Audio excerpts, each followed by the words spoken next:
Saya Apriwinda Fifah, saya akan menjelaskan materi tentang fonetik. Fonetik adalah ilmu linguistik yang mempelajari bunyi bahasa tanpa memperhatikan apakah bunyi tersebut mempunyai makna atau tidak. Menurut urutan proses terjadinya bunyi bahasa, fonetik dibagi menjadi 3. Yang pertama, ada fonetik artikulatoris. Fonetik artikulatoris juga sering disebut sebagai fonetik organis ataupun fonetik fisiologis. Fonetik organis adalah ilmu yang mempelajari mekanisme alat-alat bicara manusia dalam menghasilkan bunyi bahasa. Yang kedua, ada fonetik akustik, yaitu ilmu yang mempelajari bunyi bahasa sebagai peristiwa atau fenomena alam. Yang ketiga, ada fonetik auditoris, yaitu ilmu yang mempelajari mekanisme penerimaan bunyi bahasa oleh telinga manusia. Dari ketiga jenis fonetik tadi, yang paling digunakan dalam ilmu linguistik adalah fonetik artikulatoris. Karena fonetik artikulatoris berhubungan dengan bunyi-bunyi bahasa yang diucapkan atau dihasilkan oleh manusia. Sedangkan fonetik akustik berhubungan dengan ilmu fisika dan fonetik auditoris berhubungan dengan ilmu kesehatan, yaitu neurologi. Tetapi tidak menutup kemungkinan linguistik juga bekerja di dua fonetik tersebut.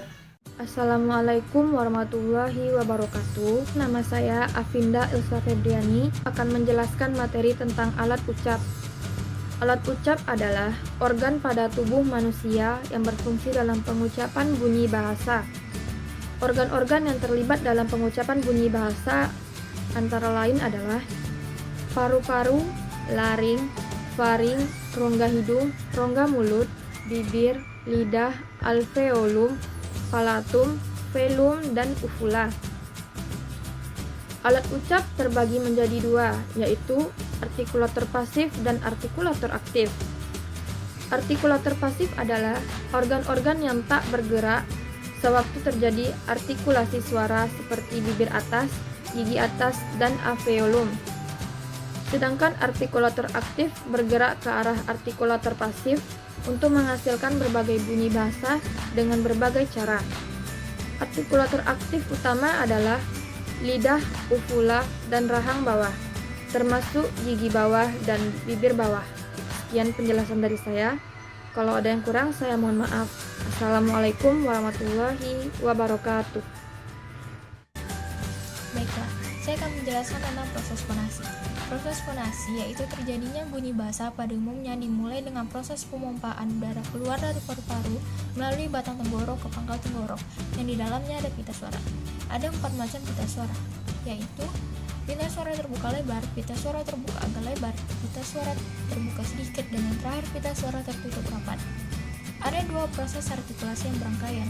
Artikulasi yang pertama yang menghasilkan bunyi pertama segera disusul hasil bunyi kedua, dan artikulasi kedua sering disebut artikulasi sertaan, dan bunyi yang dihasilkan juga disebut dengan bunyi sertaan. Saya Andini Fitria. Di sini saya akan menjelaskan tentang tulisan fonetik. Dalam studi linguistik dikenal adanya beberapa macam sistem tulisan dan ejaan. Di antaranya tulisan fonetik untuk ejaan fonetik, tulisan fonemis untuk ejaan fonemis, dan sistem aksara tertentu seperti aksara Latin dan sebagainya untuk ejaan ortografis. Kalau dalam tulisan fonetik, setiap bunyi baik yang segmental maupun yang suprasegmental dilambangkan secara akurat.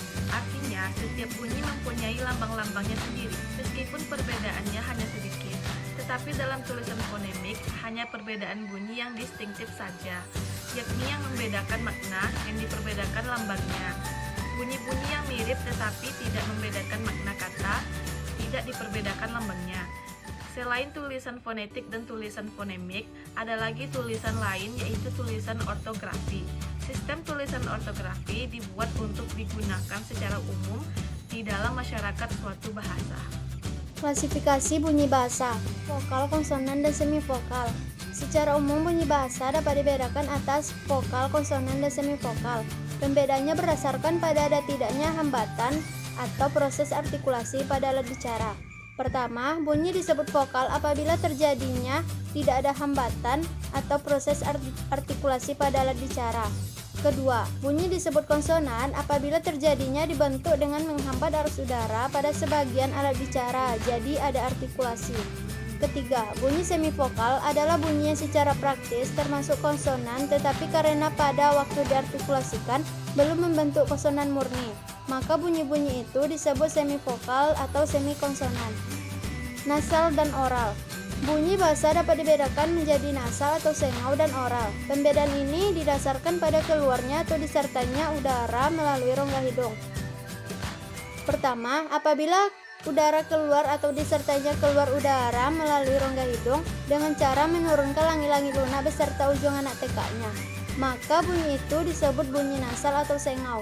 Yang kedua, apabila langit-langit lunak beserta ujung anak tekak menaik menutupi rongga hidung sehingga udara hanya melalui rongga mulut saja, maka bunyi yang dihasilkan disebut bunyi oral. Keras atau fortes dan lunak atau lenes. Bunyi bahasa dibedakan atas bunyi keras dan lunak. Perbedaan ini didasarkan pada ada tidaknya ketegangan kekuatan arus udara pada waktu bunyi itu diartikulasikan.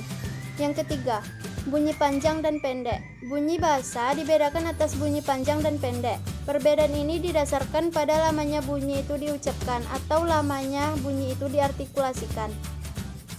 Bunyi rangkap dan tunggal. Bunyi dibedakan atas bunyi rangkap atau ganda dan tunggal.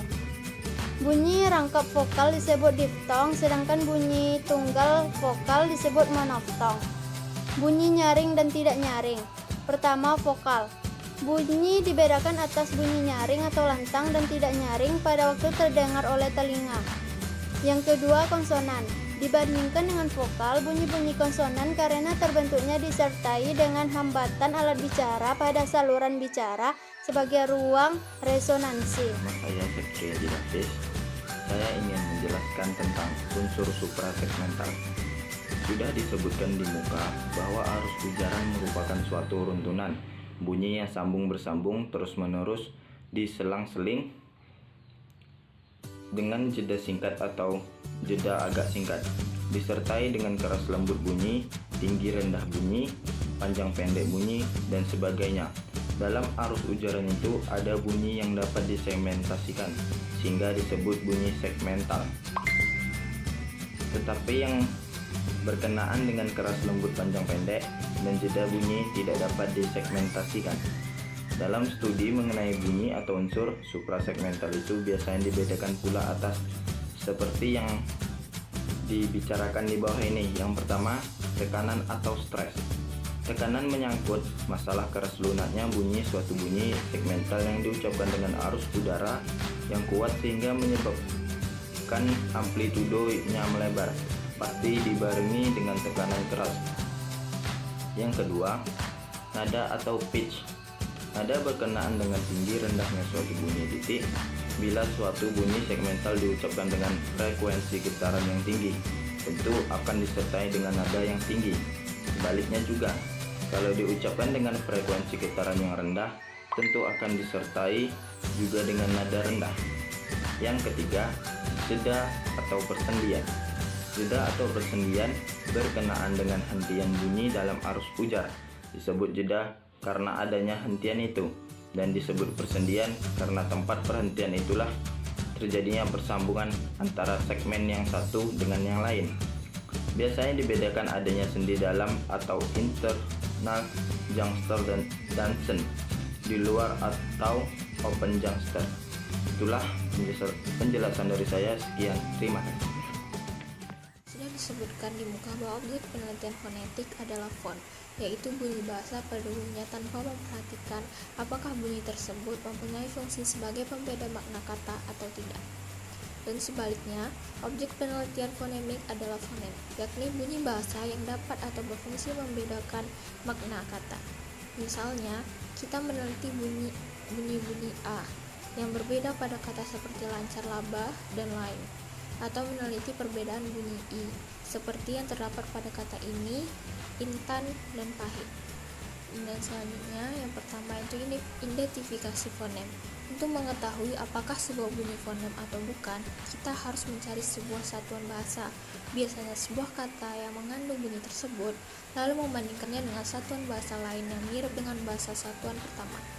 Dan yang kedua ada alofon. Di atas sudah dibicarakan bahwa bunyi T dan T Dalam bahasa Inggris, bukanlah dua buah fenom yang berbeda, melainkan dua buah bunyi dari sebuah fenom yang sama, yaitu fenom T.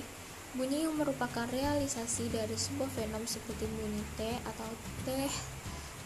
Untuk fenom T, bahasa Inggris di atas disebut allophone. Sekian dari kelompok kami ucapkan terima kasih. Assalamualaikum warahmatullahi wabarakatuh.